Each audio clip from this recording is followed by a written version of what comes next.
Welcome to Chasing Curiosity TV. Subscribe and press the bell icon for more updates. South China Sea showdown. U.S. destroyer challenged by Chinese warships. Beijing warns the American ship to leave. In these tense waters, the USS Higgins held its course, making a clear statement about its right to be there. The South China Sea is a vital, contested waterway. Billions in trade pass through each year. The standoff ended without shots fired, but tensions remain high in these strategic waters. Scarborough Shoal is little more than a triangle of rocks and reefs, mostly submerged at high tide, yet it's a geopolitical hotspot. Located 220 kilometers off the Philippine coast, it seems insignificant on a map, but its strategic value is immense. For centuries, fishermen from the Philippines, China, and Vietnam shared its rich waters. That changed in 2012, when a standoff between Philippine and Chinese vessels ended with China taking control. Since then, Chinese Coast Guard and militia ships have blocked Filipino fishermen from the lagoon, fueling a major dispute. The shoal sits within the Philippines' exclusive economic zone, giving Manila rights to its resources under international law. China, however, claims historic rights, using its 9-dash line to assert sovereignty over most of the South China Sea. These overlapping claims have created a tangled web of disputes involving several countries. Scarborough Shoal's importance goes beyond fishing. It's a key point for trade and security. The South China Sea is a vital shipping lane for global commerce. Any conflict here could disrupt trade and impact the world economy.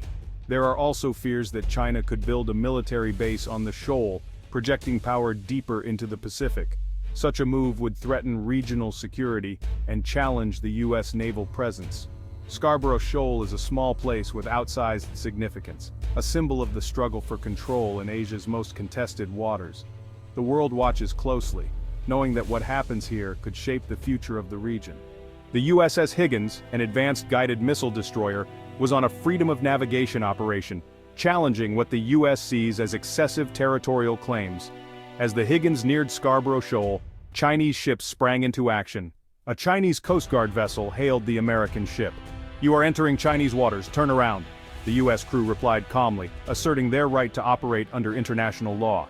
A Chinese Navy frigate soon appeared, shadowing the Higgins at close range. Both crews watched each other intently, every move calculated. The tension was palpable. One misstep could mean disaster.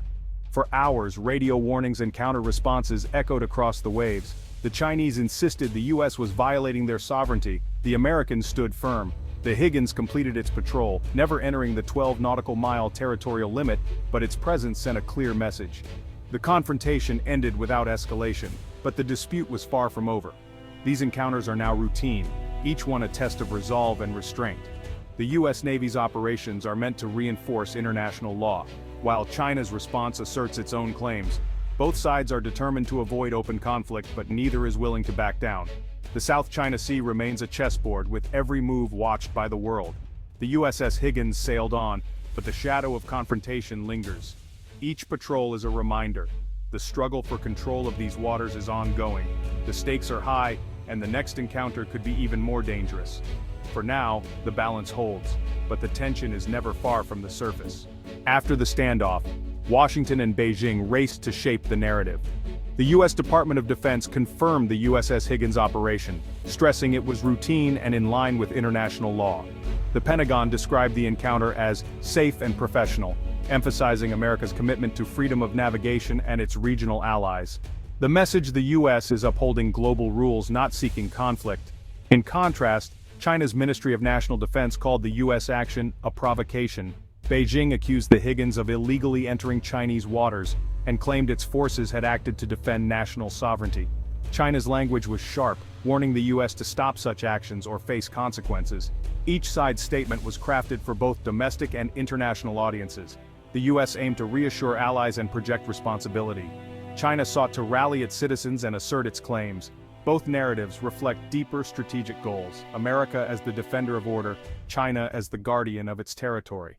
The world saw two very different versions of the same event. These official statements are more than words. They're part of the ongoing contest for influence in the region. The standoff may have ended, but the war of words continues. In the South China Sea, every incident is a battle for both territory and the global narrative. The USS Higgins, an Arleigh Burke-class destroyer, is a symbol of American naval might. Its Aegis combat system can track and target threats in the air, on the sea, and underwater. Armed with Tomahawk cruise missiles, anti-air and anti-ship weapons and advanced sensors, it's built for multi-mission dominance.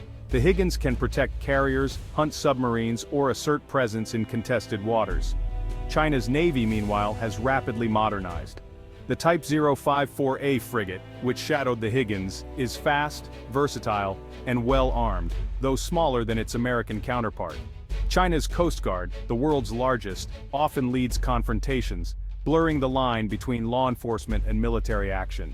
These gray zone tactics allow China to press its claims without open conflict.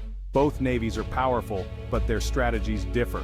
The US projects global power. China focuses on regional dominance. The South China Sea is where these ambitions collide. The legal battle over the South China Sea centers on the United Nations Convention on the Law of the Sea, or UNCLOS. This treaty defines territorial seas and exclusive economic zones, giving countries rights to resources up to 200 nautical miles from their coast. China and the Philippines are both signatories, but the US, while following most rules, hasn't ratified it. In 2016, an international tribunal ruled in favor of the Philippines, declaring China's 9-line claim invalid. The tribunal said Scarborough Shoal is a rock, not an island, and doesn't generate its own EEZ. It found China had unlawfully blocked Filipino fishermen.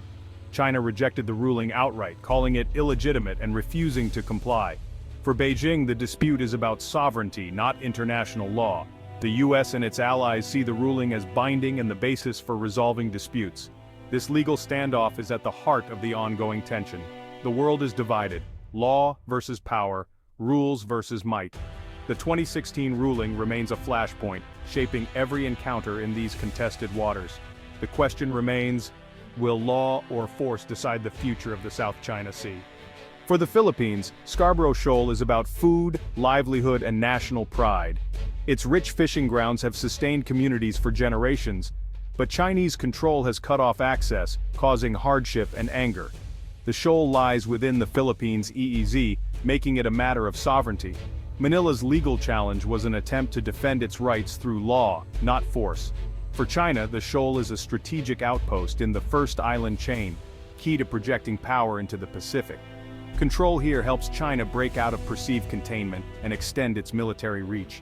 The US and its allies fear China could build a military base, as it has elsewhere in the South China Sea. Such a move would give Beijing dominant control over vital sea lanes. Scarborough Shoal is more than a reef. It's a symbol of the struggle for regional power. The stakes are high for all sides, and the outcome could reshape Asia's security landscape. The contest for the shoal is far from over. The USS Higgins incident is part of a larger pattern of rising tensions in the Indo-Pacific. Both the US and China have ramped up military activity, with more frequent patrols and exercises. China's Navy is now the world's largest by ship count, regularly operating in the Western Pacific. The US responds with freedom of navigation operations and joint drills with allies like Japan, Australia, and the Philippines. This arms race creates a security dilemma. Each side's actions fuel the other's fears. Alliances are crucial. The US has a mutual defense treaty with the Philippines, raising the stakes of any clash. China uses economic influence to sway neighbors, while the US offers security guarantees. The region is caught between these competing pressures. Every incident is a test of resolve, loyalty, and strategy. The South China Sea remains a stage for great power rivalry, with no end in sight. In the aftermath of a standoff, the battle for the narrative begins. With little independent evidence, each side pushes its version of events. The US frames itself as the upholder of international law, China as the defender of its sovereignty. This information war shapes global perceptions and influences allies and rivals alike. America's calm, legalistic language aims to reassure partners and project responsibility. China's narrative taps into nationalism and historical grievance, rallying domestic support. The truth is often elusive, lost in competing stories. In the 21st century, controlling the narrative is as important as controlling the sea. Every statement, every headline is part of the struggle for legitimacy. The contest for the South China Sea is fought with words as much as with warships.